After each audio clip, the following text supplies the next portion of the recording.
Assalamu alaikum wa rahmatullahi wa barakatuh. We are in the presence of a cultural icon, a physical specimen, a controversialist, a master orator, a champ. And we've also got Andrew Tate. That was smooth. I like that. I was sitting there thinking, I'll take this introduction. I'll take this. But thank you. How you doing, man? I'm good, G. You? You're good, yeah? Yeah, man. Mashallah, congratulations on your Islam, bro, man. Thank you, my friend. You know, the Muslim community really welcomes you, man. Yeah, it's been pretty divided. I've had a whole bunch of support. Yes. Obviously, there's been some people who are not quite pleased about the idea. I think when you have a passionate subject and people that are truly engulfed in an idea, you're going to have some degree of polarization. I think that maybe when you look in the online space, that might be your impression. But in reality, on the ground, I mean, that's definitely not the case. I would say the vast majority of people, 80, 90%, are completely happy about this. And it's just that the minority have a very loud voice. Well, that's exactly it. That's the whole problem with the internet as a whole, not just Islam, but the internet as a whole is about vocal minorities that look much larger than they are, right? Yeah. And I agree with you, and I'd like to hear that. But the reason I know what you're saying is true is because it's the same even in my case in other subjects. Online, I have all this some kind of hate or people trying to disagree with me. But when I walk through life, I have 30,000 interactions with people, and not a single one's ever been negative ever. So it is crazy how the vocal minority is amplified on social media. The main thing to note, though, is that Islam, it completely wipes away your sins. I mean, most of the companions of the Prophet had done many things which are heinous and polytheism. And, I mean, for us as Muslims, polytheism is the worst thing you can do. Yeah. And so there is a hadith of the Prophet Muhammad ﷺ where he states that Islam, it completely yuhdimu ma qabla. It destroys everything before. It means it wipes away everything before it. In other words, your slate is absolutely clean. Now, if there are some people who are actually coming and giving you a bit of a hard time, that's actually their problem. Yeah. Because in reality, honestly, bro, this is completely un-Islamic. I mean, so that's the first thing.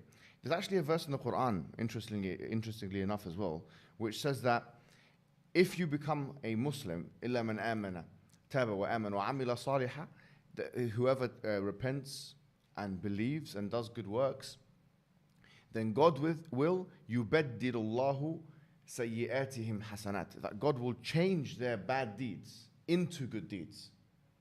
So how does that make you feel? Well, yeah, that's obviously fantastic to hear and good to know. And it's interesting because I've spent very little time paying attention to the negative comments because I don't in general. But on this particular subject, a few people were forwarding me like the profiles of somebody or of the people who were unhappy with my conversion, and they weren't living very Islamic lives themselves. So it's kind of funny to look at, you know. Exactly, bro. I wanted to start with something which I think the whole world wants to hear about, which to be honest with you, affects our sector as people who want to speak about Islam, call people to Islam, defend Islam, have an Islamic voice or a voice for the Muslim people, which is your ban. Yeah. Because quite frankly, I found it was a vicious attack, a brutal attack on you. It's a case study example now. They've put you in the history books. The question is, what grounds have all of these different social media organizations banned you? They never gave me grounds. They never sent me an official email. They never gave me an official reason. They just delete your profile and you just can't log in anymore. The reason they don't give you an official reason, I think, at the end is because they're scared in a court of law that they're going to be stuck to one reason, right? So if I decide to take them to court, they want to be able to flip-flop and make up reasons as they go. They want to change their terms of service and terms and conditions proactively. They want to change it afterwards. So it's this one here. Oh, that's... I don't know what this is. It's not me. I don't know who this is. Oh, okay. Sorry, yeah. But Just, put that, yeah. yeah, but so they never gave me an official reason for banning me.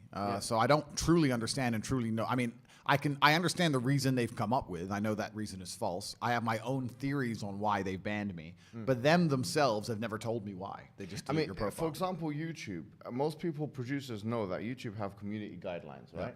And they have copyright strikes. So, for example, if one breaks the rules, if you like, of engagement, then they're given a strike, and then a second strike, and a third. You're telling me that this process was not taken with you? Oh, absolutely not. No, I had no strikes. When I first got banned, the initial ban was on Meta. It was on Facebook and Instagram. in perfect synchronization was a large press release by the media, which gave this reason to justify banning me, which was of course false. And I knew the ban was coming. We can talk about that in a second. But when it first hit, I then, by coincidence, got one strike on my YouTube channel. Was it a community strike? It was some strike for some old video about me talking about masks, saying that masks were ridiculous, a COVID-19 strike. Yeah. On a very old video. They gave me a strike, which obviously prevents you from posting for 7 days. Yeah. So I filmed a reply to my initial ban, and then after 5 days, I think, as the strike was coming to an end, just before I could post, they deleted the whole channel without explanation, without an email, nothing. Just deleted all of it, wiped it off. And the channel wasn't even in my name. This is what's funny about this. Yes, I was on the channel, but the channel was in the name of the producer. So it wasn't even officially my channel. My brother's channel got wiped. Like, they just attack and just delete everything. And yeah, these community guidelines are so ridiculously vague that they don't even mean anything. Trying to read them is like reading garbage. It doesn't make any sense. I've been following the arguments online about this kind of thing. And obviously, one of the key tenets, if you like, of Western civilization is freedom of expression and speech. Yeah. And the main counter-argument is that, no, but YouTube and all these other companies, they're private companies. But why I would respond to that is that, well, these are private companies, but in many ways, they have a higher ability to uphold freedom of speech and expression than even the governments do. Yep. So this is actually it's like an Orwellian state. Like, we're looking at something which, the thought police. Isn't this concerning that you have these elites, whoever they may be, who can take these arbitrary decisions and delete somebody from YouTube? Like Yeah, it's worse than concerning. This is why I talk about the Matrix all the time in my videos, Yes. and I try and explain that we are living in a false version of reality. We're living in a computer-generated simulation because the computers, which is the social media companies, are generating a version of reality which simply isn't true. By deleting one entire side of the argument, by purporting facts, which happen to be false, by deleting information which happens to be true, by making sure the algorithms choose what information you see and what you don't see, they're literally affecting the world people live in. And there's people who are walking through the world today with a mindset and a view on life which is the result of false information, the result of a construction by these social media companies. So we're living inside of our matrix. We're living inside of a very false version of reality, and it's scary. And that's, in many ways, it can be more pernicious than a classic totalitarian state, because at least with a totalitarian state, everyone's being honest about their level of domination. With this kind of thing, it's like, it gives you the illusion of freedom. Do what you want, but then we'll control the narratives in other ways. Yeah, exactly. And I also think in most totalitarian states, like, I don't think freedom of speech exists anywhere on the planet, but I do think inside of some states, you know what you can talk about and you know what you can't talk about, and it's pretty clear, right? If I were to go to Russia, for example, I would know what I could say and what I couldn't say without getting in trouble, right? But in the Western world, we pretend that's not the case. And I think that often they'll let you discuss many different subjects until you get to a certain point of influence, and that's when they get afraid of you. It's not just what you say, it's how powerful your voice is. I think the biggest problem with me is not the things I was saying, it's the fact that I became so monumentally popular. And if you're monumentally popular and you have a huge proportion of the youth and a large contingent of the population which are interested in your words, and you haven't sold your soul to the agenda, then they see, okay, he's a large counteraction to our methods and what we're trying to do here, so he has to go. So I think also you can be the victim of your own success in the Western world. So let me ask you this final question on this point, which is that you call it the matrix, we can call it the liberal world order. Because the LWO, or whatever you want to call it. I mean, it's certainly a method of control. They've got their own ideologies. You know, liberalism, for example, second wave feminism, still, they're shoving it in our faces. And obviously you've said things which are totally antithetical to that, which in many ways could be argued to be the reason why they banned you, to be honest with you. Well, I'm against this whole idea of liberalism and tolerance as a whole, because one, it's hypocritical because these people are not liberal and tolerant. The people who are talking about liberalism and tolerance, they want us all to look different but think the same. If you think differently, then you're instantly a bad guy, right? They love the idea of someone looking different so they can pretend they're diverse and tolerant, but they want you to say the same things and believe the same things. As soon as you step outside of their pre-approved script, instantly they're no longer tolerant and they're no longer interested in diversity of thought. So the first thing, it's very hypocritical. And secondly, I've learned in life that the easiest way to get people to accept bad things is to do it with a Trojan horse. You find some way to disguise it. Even the Senate does this. Even governments do this. They'll say, the green bill, this is to save the environment. And then somewhere on page 84 will be this little code about giving them all a pay rise. And you don't want to look like the bad guy who says no to saving the environment, and they just sneak it in, right? So it's very difficult. If you vote against saving the environment, you're terrible. And the media talks about how you didn't want to save the environment, and you have to sit there and try and explain on page 84, the MPs are trying to get an extra 45% money, and you're already on a back foot. And this is how they do it. They do everything with Trojan horses, and it doesn't matter what you want to name, even agendas that are pure of heart, simple things. They end up being weaponized and Trojan, like you just said, second wave feminism and liberalism, all this crazy stuff. But the number one most dangerous one is this idea of tolerance. To sit and talk about being tolerant sounds like such a good thing that it's very difficult for someone to sit and say, no, I am an intolerant person. Now you look bad.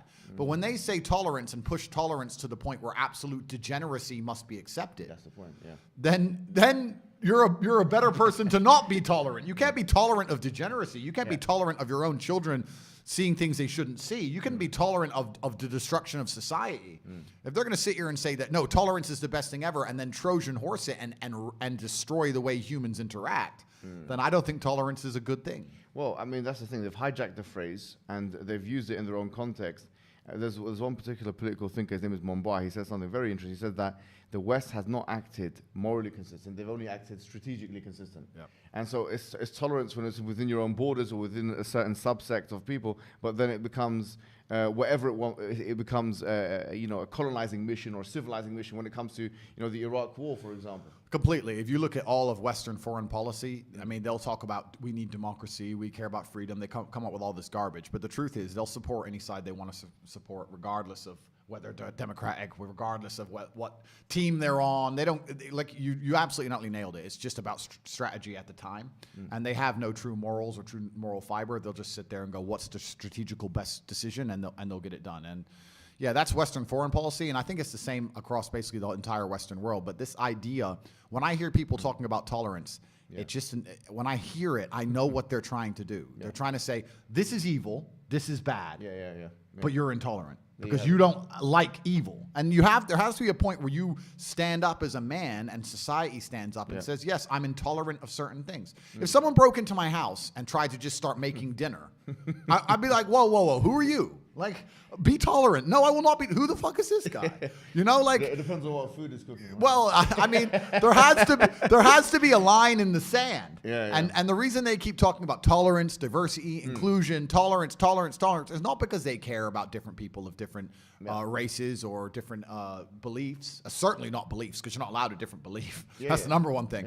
But it's because they want you to just sit down and swallow the pill and allow yourself to be brainwashed and not stand up for anything. That's all they want. Isn't it ironic that they use tolerance as a way to try and manipulate you? Completely. That's exactly what they try and do. In fact, and it's funny, I'm trying to think of an idea which is purported and accelerated by the mainstream media machine that isn't an attempt on manipulation. Every single thing that they jump behind and they try so hard to get you to believe in is a manipulation attempt. I'm trying to think of one that isn't.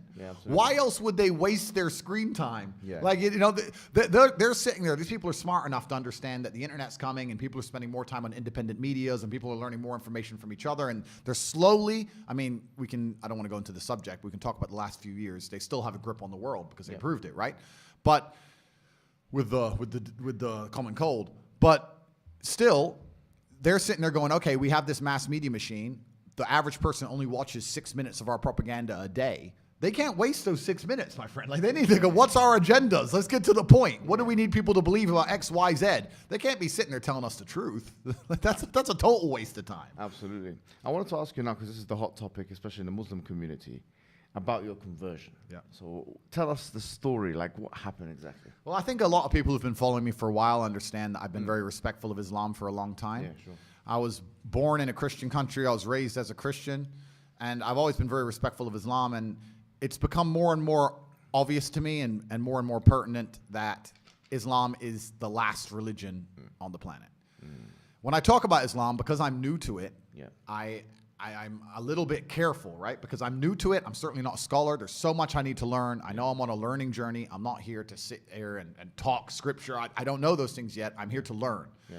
But and we're here at your assistance. Thank you, bro. Thank you. Honestly. Thank you. Yeah. But it's just, for me, it feels like the last religion on earth. I feel like there's no other religion. People say to me, why did you convert? And I said, I don't really feel it as a conversion.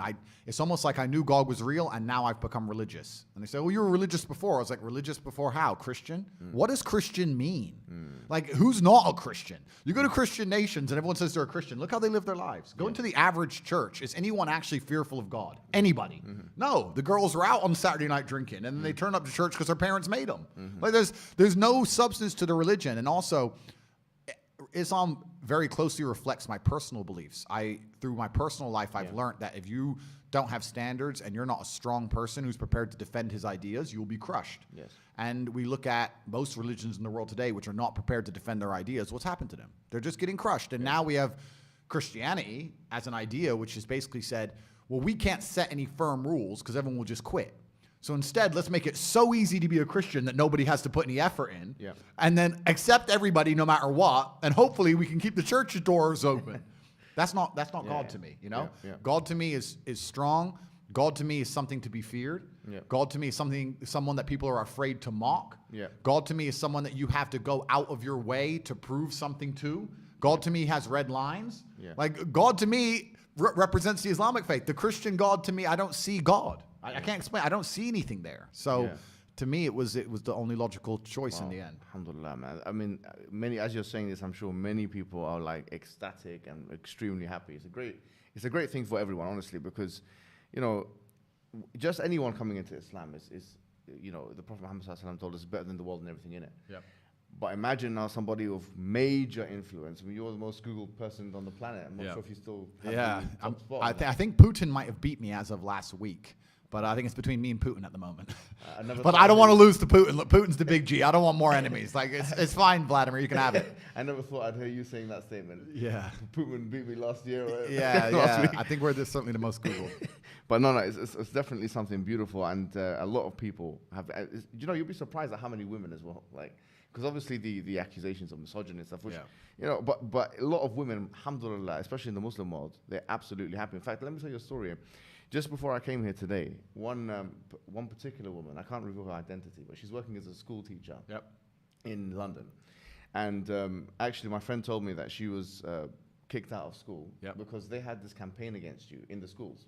I'm not sure if you're aware of this. I've seen, this was part of the cancellation. I did know about this. Yeah. So in British schools, they said, you know, if you say anything good about this person, or you have to be reported or prevent and and if you say anything, you know, you have to kind of combat his extremism or whatever it may be, right? So because when you became Muslim, she abstained from doing that. She said, I can't really do that because, you know, Islamic laws and it's backbiting and it's got honor in Islam and so on.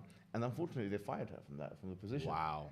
So you can see that this is the level of encroachment we're talking about here. So, and this shows you that the level of fraternity that exists.